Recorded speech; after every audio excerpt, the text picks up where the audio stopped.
अस्सलाम वालेकुम दोस्तों, हाजियों की खिदमत के लिए नई नई चीज़ें ईजाद की जा रही हैं और हर साल कुछ नया हाजियों की सहूलियत के लिए सऊदी सरकार पेश करती है, जिससे हाजियों को हज करने में कोई परेशानी ना हो।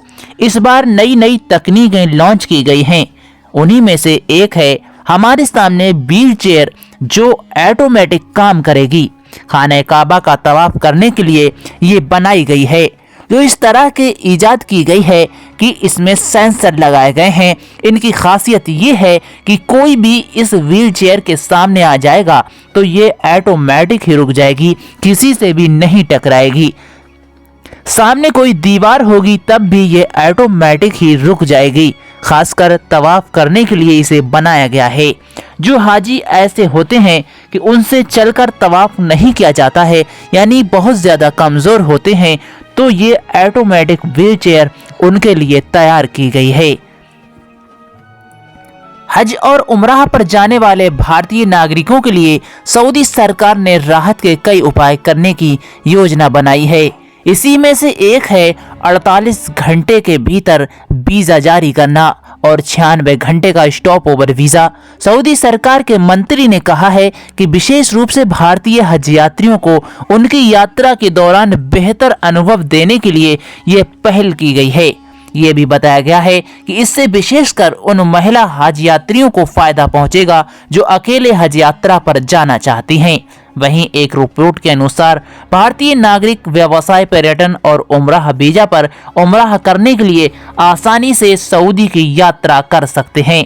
आप ये भी जान लें कि 45 साल से ज़्यादा की महिलाएं अकेले हज कर सकती हैं, लेकिन 4 महिलाओं का ग्रुप होना ज़रूरी है।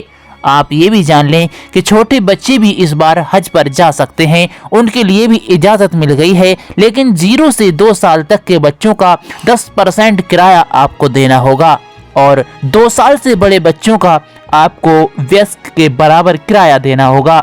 दोस्तों, बहुत से लोग जानना चाह रहे होंगे कि हज पर क्या किया जाता है और हज और उम्राह क्या होते हैं, तो मैं आपके लिए बता दूं कि दोस्तों, हज और उम्राह करते समय मुस्लिम ज़ायरीन बिना सिले हुए कपड़े पहनते हैं, जिन्हें एहराम कहा जाता है।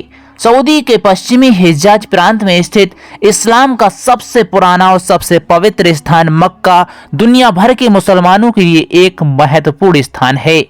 कहा जाता है कि यहीं पर इस्लाम की पवित्र किताब कुरान पाक पैगंबर मोहम्मद सल्लल्लाहु अलैहि वसल्लम पर नाजिल हुई थी। यहाँ मुस्लिम समुदाय के लोग हज करने के लिए जाते हैं। उम्राह असल में हज से थोड़ी अलग है।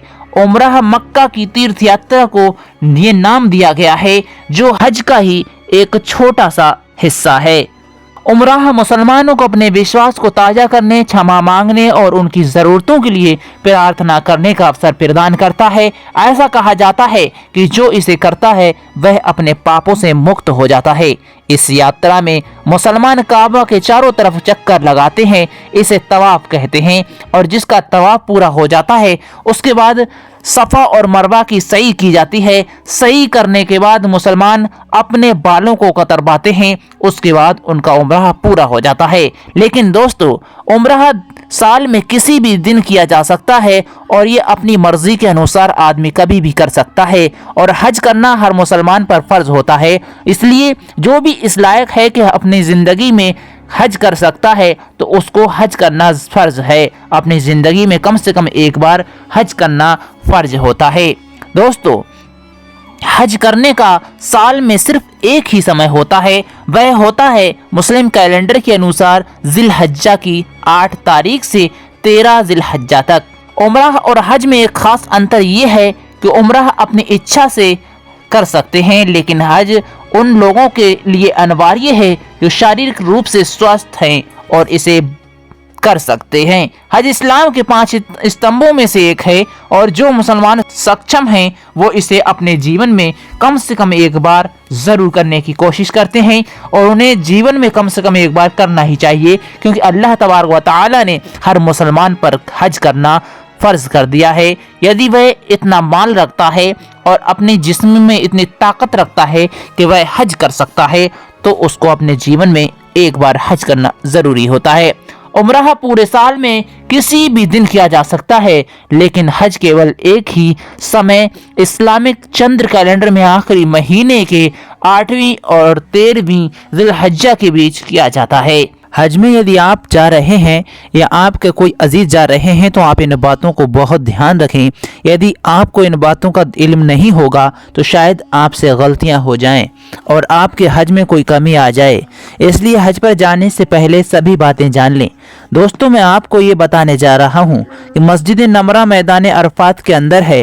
हाजी लोग कुछ मैदान में ठहरते हैं और कुछ मस्जिद नमरा के अंदर ठहरते हैं, लेकिन ध्यान रखें मस्जिद नमरा का आधा हिस्सा मैदान अरफात से बाहर है, आधा हिस्सा मैदान अरफात के अंदर है। इसकी पहचान के लिए सऊदी सरकार ने ग्रीन लाइटें लगा दी हैं जिससे आप पहचान कर सकते हैं। इसका क्या मतलब है मैं आपको बताऊंगा। इससे पहले आपको पता होना चाहिए कि ये मस्जिद साल में एक ही मर्तबा खुलती है, सिर्फ 2 नमाजों के लिए। हज के मौके पर ही ये खुलती है। इसमें जोहर और असर की एक ही जमात के साथ नमाजें अदा की जाती हैं।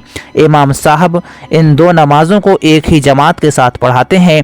जोहर और असर की नमाज, जोहर का सलाम करेंगे और फौरन असर के लिए खड़े हो जाएंगे और ये नमाजें हज का हिस्सा हैं, इसलिए आप बहुत ध्यान रखें। यहीं से नबी सल्लल्लाहु अलैहि वसल्लम ने हज का खुतबा भी दिया था, जिसे हम हज्जतुल विदा कहते हैं। हुजूर सल्लल्लाहु अलैहि वसल्लम का आखिरी हज हुआ था, उसमें नबी सल्लल्लाहु अलैहि वसल्लम ने यहीं से खुतबा दिया था। उस दौर में मस्जिद नहीं थी, पूरा मैदान था। सऊदी गवर्नमेंट ने बाद में ये मस्जिद बनवाई है, जिसे हम मस्जिद नमरा के नाम से जानते हैं। इस मस्जिद का आधा हिस्सा मैदान अरफात के अंदर है, आधा हिस्सा मैदान अरफात से बाहर है। अब मैं आपको पॉइंट की बात बताता हूँ कि जब लोग हज करने के लिए जाते हैं तब गर्मी बहुत ज़्यादा होती है, तो लोग मस्जिद के साए में बैठना चाहते हैं। उन्हें यह ध्यान रखना चाहिए कि वे जिस जगह पर ठहरे हैं वो मैदान अरफात में है या नहीं, क्योंकि मैदान अरफात में दाखिल होना ज़रूरी है, चाहे आप 1 मिनट के लिए ही दाखिल हों। अगर मैदान अरफात में आपकी एंट्री नहीं हुई तो आपका हज माना नहीं जाएगा। आपका हज तभी माना जाएगा जब आप मैदान अरफात में एंटर हो जाएंगे, चाहे 1 मिनट के ही लिए सही। तो ध्यान रखें इन बातों का। जब भी अल्लाह रब्बुल इज़्ज़त तौफीक दे हम में से किसी को भी, तो इन सारे मसाइल को अपने उलमा से सीख कर जाएं।